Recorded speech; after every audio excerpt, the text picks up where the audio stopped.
নমস্কার সবাইকে।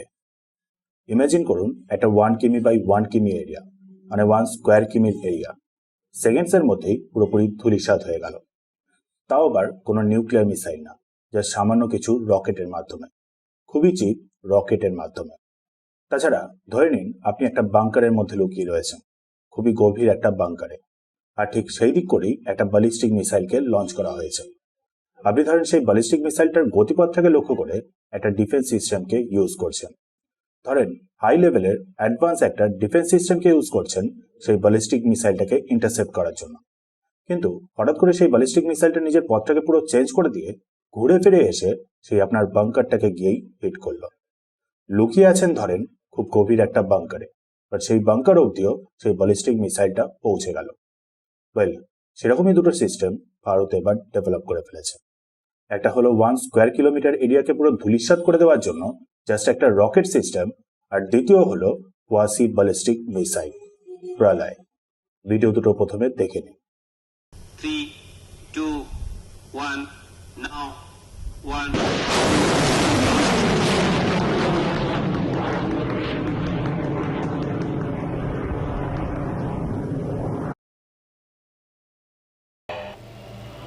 +1, +2, +3 and counting up.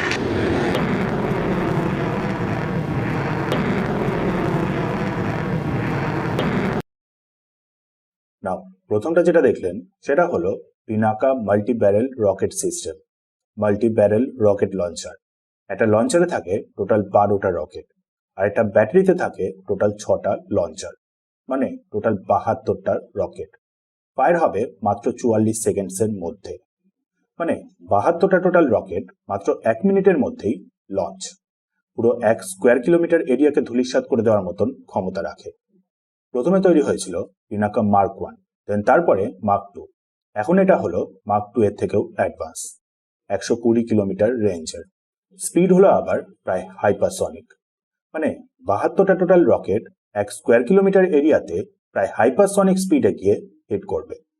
এবার দেখুন, আপনাদের মধ্যে অনেকেই আছেন যারা বলতেই পারেন যে এখন তো অনেক অ্যাডভান্স ডিফেন্স সিস্টেম তৈরি হয়ে গেছে, তো সেখানে এই রকেট সিস্টেমগুলোকে ইজিলি ইন্টারসেপ্ট করে নেওয়া যাবে। সো স্পেশাল কি এখানে?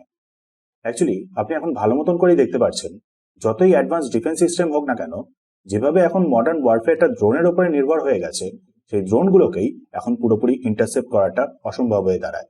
সবকটা ড্রোনকেই প্রিসাইসলি ইন্টারসেপ্ট করাটা এখনো অতটা সহজ না। সেখানে ভাবুন 72টা টোটাল রকেট, তাও আবার প্রায় হাইপারসনিক স্পিডে। ইজি না যে কোনো ডিফেন্স সিস্টেমের ক্ষেত্রেই এই সব কটা রকেটকে একসাথেই ইন্টারসেপ্ট করা। তার উপর দেখুন, ডিফেন্সের আরো একটা ব্যাপার হলো অ্যাটাক, মানে মিসাইলটা কোনখান থেকে আসছে সেই সোর্সটাকেই টার্গেট করা। কিন্তু এই পিনাকা মাল্টিব্যারেল রকেট লঞ্চারগুলোর ক্ষেত্রে আবার 1 মিনিটের মধ্যেই 72টা টোটাল রকেটকে লঞ্চ করে দিয়েই সাথে সাথেই সেই লঞ্চারগুলো আবার সেখান থেকে উধাও, মানে লঞ্চারগুলো রকেটগুলোকে লঞ্চ করে দিয়েই সাথে সাথেই সেখান থেকে মুভ করে যায়, যার ফলে ইজি হয় না সোর্সটাকেই অ্যাকচুয়ালি টার্গেট করা। মানে বলতেই পারেন এই পুরো সিস্টেমটাকে নিউট্রালাইজ করাটা এতটা ইজি না। হাইলি মুভেবল পাহাড়ি এলাকাতে গিয়েও অপারেট করা যায়, যে কারণেই আর্মেনিয়া বলুন বা ফ্রান্স এই মাল্টি ব্যারেল রকেট লঞ্চার সিস্টেমটার প্রতি এতটা ইন্টারেস্টেড। এই মুহূর্তে দাঁড়িয়ে ওয়ার্ল্ডের সব থেকে বেস্ট, খুবই cheap multi barrel rocket launcher system. এবার দেখুন, আপনি তো বলতেই পারেন ইউএস এর হাইমার্সের ব্যাপারে, high mobility artillery rocket system. Obviously আমাদের এই মাল্টি ব্যারেল রকেট লঞ্চার সিস্টেমের থেকেও বেটার, বাট প্রবলেমটা হলো ইউএস এর হাইমার্স হলো খুবই এক্সপেন্সিভ, এমনকি অপারেট করাটাও অনেকটাই এক্সপেন্সিভ পড়ে যায়। সেখানে ভারতের পিনাকা রকেট সিস্টেম হলো খুবই চিপ, কম দামেই অনেকটা বেশি পরিমাণে এরিয়াকে পুরো ধূলিসাৎ করে দেওয়ার মতন ক্ষমতা, তাও আবার পুরোপুরি ইন্ডিজিনাস, মানে পুরোপুরি ভারতেই তৈরি করা। সো বুঝতেই পারছেন কতটা স্পেশাল আমাদের এই ভারতের পিনাকা রকেট সিস্টেমটা, যে কারণেই ফ্রান্সও এত ইন্টারেস্টেড। P5 যতগুলো নেশন আছে, মানে ইউএন এর পার্মানেন্ট মেম্বার, তারা সচরাচর চায় না অন্য কোনো একটা নন পার্মানেন্ট দেশের থেকে কোনো কিছু ডিফেন্স সিস্টেম বাই করা। সেখানে ফ্রান্স কন্টিনিউয়াসলি ইন্টারেস্ট দেখিয়ে যাচ্ছে আমাদের ভারতের এই পিনাকা রকেট লঞ্চার সিস্টেমটার প্রতি। 10টা রেজিমেন্ট অলরেডি অপারেশনাল, টোটাল 22টা রেজিমেন্ট তৈরি করার চেষ্টা চলছে প্রায় 300 কিলোমিটারের ভেরিয়েন্টকেও তৈরি করার। মানে সামান্য রকেট সিস্টেম দিয়েই 300 কিলোমিটার দূর একটা বিশাল বড় এরিয়াকে নিমিষের মধ্যেই ধূলিসাৎ করে দেওয়া। কোথায় অ্যাকচুয়ালি কাজে লাগবে সেটাতে পরে আসছি, বাট তার আগে প্রলয় মিসাইলটার ব্যাপারেও জেনে নিই। অপারেশন সিঁদুরের সময় দেখেছিলেন ব্রহ্মোস মিসাইলকে ব্যবহার করা হয়েছিল। খুবই প্রিসাইজ একটা ক্রুজ মিসাইল, যেটার আবার ল্যান্ড ভেরিয়েন্টও আমাদের ভারতের কাছে আছে, অলরেডি ডেভেলপ করা রয়েছে। কিন্তু সেই ব্রহ্মোস মিসাইলেরই জায়গায় এবার ডেভেলপ করা হয়েছে তার থেকে আবার 3 গুণ চিপ প্রলয় মিসাইল। সেরকমই প্রিসাইজ, বাংকার বাস্টারের মতন করেও ইউজ করা যাবে। তফাৎটা হলো শুধু প্রলয় হলো ballistic missile, quasi ballistic missile.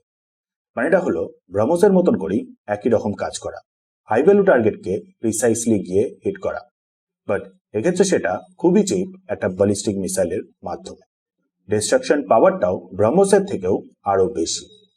Actually ballistic মিসাইলের ব্যাপারটা হলো মিসাইলটাকে নর্মালি লঞ্চ করলে মিসাইলটা সোজা পৌঁছে যায় স্পেসে, দেন তারপর অ্যাটমসফিয়ারে রিএন্ট্রি করে হাইপারসনিক স্পিড অ্যাচিভ করে টার্গেটে গিয়ে হিট করে। মানে আগে থেকে টার্গেটের ব্যাপারে ইনপুট দিয়ে দেওয়া হয়, দিয়ে তারপর মিসাইলটা লঞ্চ হয়, স্পেসে পৌঁছায়, দিয়ে একটা প্যারাবোলিক পাথে অ্যাটমসফিয়ারে রিএন্ট্রি করে টার্গেটে গিয়ে হিট করে। বাট এক্ষেত্রেও প্রলয়ের ব্যাপারটা হলো একটুখানি জাস্ট আবার আলাদা। প্রলয় মিসাইল হলো প্রপার ব্যালিস্টিক মিসাইল না, কোয়াসি ব্যালিস্টিক মিসাইল। মানে অ্যাটমসফিয়ারে রিএন্টার করার পর ইচ্ছা মতন করে আবার ম্যানুভারও করতে পারে, নিজের পথটাকে ইচ্ছে মতন করে আবার চেঞ্জ করতে পারে, যার ফলে যতই অ্যাডভান্স ডিফেন্স সিস্টেম হোক না কেন ইজি না ইন্টারসেপ্ট করা। ইন্টারসেপ্ট করার জন্য কোনো ডিফেন্স সিস্টেম একটা মিসাইলকে লঞ্চ করলেই প্রলয় মিসাইলটা নিজের পাথটাকে পুরো চেঞ্জ করে দেয়, প্রপার একটা ব্যালিস্টিক মিসাইলের ট্র্যাজেক্টরিকে ফলো করে না, যার ফলে ইজি হয় না ইন্টারসেপ্ট করা। সাথে আবার আমাদের এই প্রলয় মিসাইল ডেকয় ট্যাকটিকও ইউজ করতে পারে, মানে র্যাডার, হিট সিগনেচার ইত্যাদিকে মডিফাই করে ইনকামিং মিসাইলের থেকে ছল করে কোনোভাবে বেঁচে যাওয়া, তারপর প্রিসাইসলি গিয়ে হিট করে সেই আগে থেকে ডিসাইড করা টার্গেটে। এররের চান্সটা হলো 10 মিটারের থেকেও কম, মানে টার্গেট অ্যাকচুয়ালি যেটা তার 10 মিটারের মধ্যে গিয়েই হিট করে। ব্রহ্মোসের ক্ষেত্রে যেটা হলো 1 মিটার, মানে ব্রহ্মোস হলো খুবই প্রিসাইজ। প্রলয় ঠিক ততটা প্রিসাইজ না হলেও হিট করে মেন অ্যাকচুয়াল ডিসাইড করা টার্গেটের 10 মিটারের মধ্যে। ব্যালিস্টিক মিসাইল হিসাবে হলো যেটা অনেকটাই ইমপ্রেসিভ। আবার দেখুন, যেহেতু এই প্রলয় মিসাইল ব্রহ্মোসের তুলনায় প্রেসিশনের দিক থেকে একটুখানি জাস্ট পিছিয়ে যাচ্ছে, তাই সেটাকে আবার মেকআপ করে দিচ্ছে ডিস্ট্রাকশন পাওয়ারের দিক থেকে।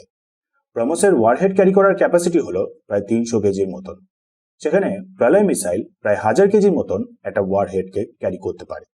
50 থেকে প্রায় 100 মিটার রেডিয়াসের একটা এরিয়াকে নিমিষের মধ্যেই পুরোপুরি ধূলিসাৎ করে দেওয়ার মতন ক্ষমতা রাখে। মানে 10 মিটার যেহেতু এদিক ওদিক হচ্ছে, তাই 100 মিটার রেডিয়াসের এরিয়াকে ধূলিসাৎ করে দেওয়াতে এফেক্টটা কিন্তু সেই ব্রহ্মোসের মতন করেই হচ্ছে, তাও আবার ব্রহ্মোসের থেকে প্রায় 3 গুণ কম দামে। তাও আবার অনেক ডিপ কোনো টার্গেটে প্রিসাইসলি গিয়ে হিট করার জন্য একটা অ্যাডভান্স এয়ারক্রাফটেরও দরকার পড়ে। প্রলয় মিসাইলের ক্ষেত্রে সেটাও কিন্তু আবার দরকার পড়ে না, কারণ রেঞ্জটাই হলো প্রায় 500 কিমি। মানে অনেক ডিপ অবধি যতই গভীরে বাংকার থাকুক না কেন প্রিসাইসলি গিয়ে হিট করার মতন ক্ষমতা রাখে। এটারও স্পিড হলো অ্যাকচুয়াল হাইপারসনিক, মানে মাক 5 এর থেকেও অনেকটা বেশি। এটাও হলো হাইলি মুভেবল, মানে মিসাইলের যে ক্যানিস্টারটা মানে লঞ্চারটা সেটাকে ইনস্টল করা একটা হাইলি মুভেবল ভেহিকেলের ওপরে, ফলে এটার ক্ষেত্রেও মেন সোর্সটাকেই ইন্টারসেপ্ট করাটাও ইজি না। তাও আবার রিসেন্ট যে টেস্টটা হয়েছে সেটা হলো স্যালভো লঞ্চের ওপরে, মানে একটাই লঞ্চার থেকে পরপর 2টো প্রলয় মিসাইল লঞ্চ, দরকারে পড়লে ফার্স্ট যাতে অপারেট করা যায় তার জন্য।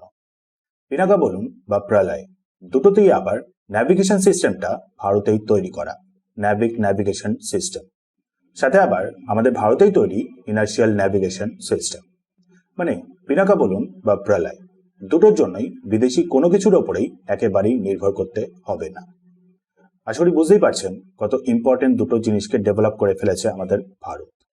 নাও এবার আসা যাক এই দুটোর অ্যাকচুয়াল ইউজে। রিসেন্টলি দেখেছেন বাংলাদেশ কন্টিনিউয়াসলি আমাদের ভারতের নর্থ ইস্টের ব্যাপারে কথা বলছে, আমাদের ভারতের নর্থ ইস্টকে ক্যাপচার করার ব্যাপারে কথা তুলছে। সো পিনাকা ডিপ্লয়েড থাকবে সম্ভবত সেই বাংলাদেশের চারপাশ দিয়েই। নিমিষের মধ্যেই কিলোমিটারের পর কিলোমিটার এরিয়াকে পুরোপুরি ধূলিসাৎ করে দিয়ে ইনফিল্ট্রেশনকে একেবারেই স্টপ করে দেওয়া।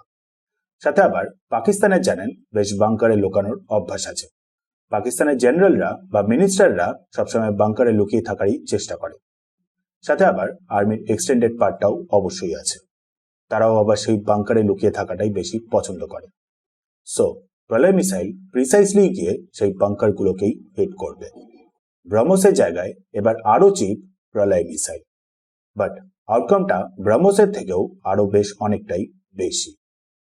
রিসেন্টলি আবার পাকিস্তানের তরফ থেকে খবর এসেছে যে পাকিস্তানও নাকি আমাদের ভারতের মতন করেই লং টার্ম ওয়ারের জন্য প্রিপেয়ার করা শুরু করে দিয়েছে।